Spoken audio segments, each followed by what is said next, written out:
నా పేరు మానస. నేను డిగ్రీ చదువుతున్నాను. మా ఇంట్లో నేను, అమ్మ, నాన్న, తమ్ముడు ఉంటాము. అమ్మ, నాన్న ఎంప్లాయీస్. ఇప్పుడు సమ్మర్ హాలిడేస్ ఇంట్లోనే ఉంటున్నాను. ఒకరోజు టీవీ చూస్తున్నాను. కాలింగ్ బెల్ మోగింది. తమ్ముడు వచ్చి ఉంటాడు అనుకుంటూ డోర్ తీశాను. బయట పక్కింటి అబ్బాయి అజయ్. నా ముఖంలో క్వశ్చన్ మార్కు, అతని ముఖంలో చిరునవ్వు.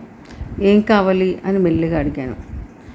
ఇదే మొదటిసారి తనతో మాట్లాడడం. లోపలికి రావచ్చా అని అడిగాడు. రండి అని పక్కకు జరిగి లోపలికి నడిచాను.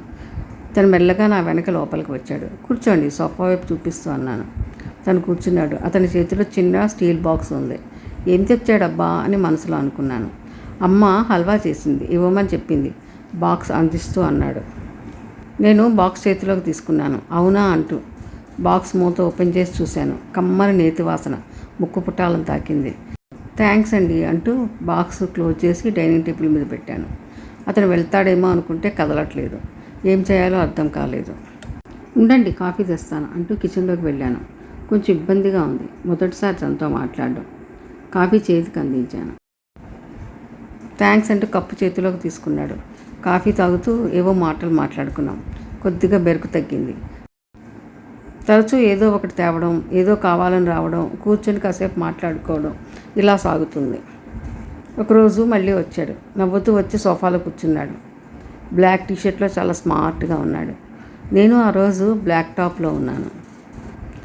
సేమ్ పించ్ అని చేతిని గిచ్చి చిన్నగా నవ్వాడు. తను ఏదో వంకతో నన్ను తాకడానికి ట్రై చేస్తున్నాడని నాకు అర్థమైంది. నేను కూడా నవ్వాను. ఉండు, కాఫీ తెస్తాను అని లోపలికి వెళ్ళాను. ఎందుకో ఈరోజు కొత్తగా ఉంది. కాఫీ తెచ్చి ఇచ్చాను. కాఫీ తాగి కప్పు చేతిలోకి అందించాడు. కప్పు తీసుకుంటుంటే చేయి పట్టుకున్నాడు. తన బొటన వేలుతో నా బొటన వేలు బంధించి చేయి 4 వేళ్ళతో బిగించాడు. విడిపించుకుందామని ప్రయత్నించినా వీలు కాలేదు. అప్రయత్నంగా నా చేయి కూడా బిగుసుకుంది. ఒంట్లో కరెంటు షాక్ తగిలిన అనుభూతి. ఒక మగాడి మొదటి స్పర్శ. వెంటనే తేరుకొని చేయి లాక్కున్నా.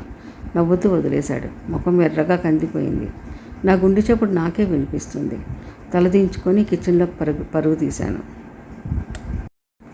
కొద్దిసేపటికి తానే కిచెన్ డోర్ దగ్గరకు వచ్చాడు. నేను వెళ్తున్నా అన్నాడు చిరునవ్వుతో. ఆ నవ్వులో చిలిపితనం కొట్టొచ్చినట్టు కనబడుతుంది. అన్నాను మౌనంగా. తను వెళ్ళిపోయాడు. నా గుండె స్పీడ్ ఇంకా తగ్గలేదు. ఒళ్ళు వణుకుతున్నట్లుగా ఉంది. కొత్త అనుభూతి. మగవాడి గరుకైన చేతి స్పర్శ ఇంకా స్పష్టంగా తెలుస్తుంది. ఏదో తీయని అనుభూతి. అలా ఎంతసేపు ఉన్నానో నాకే తెలియదు. కాలం ఆగిపోయినట్లుగా అనిపించింది. ఆ తర్వాత ఏమైందో నెక్స్ట్ ఎపిసోడ్లో తెలుసుకుందాం. సెలవు. నమస్తే.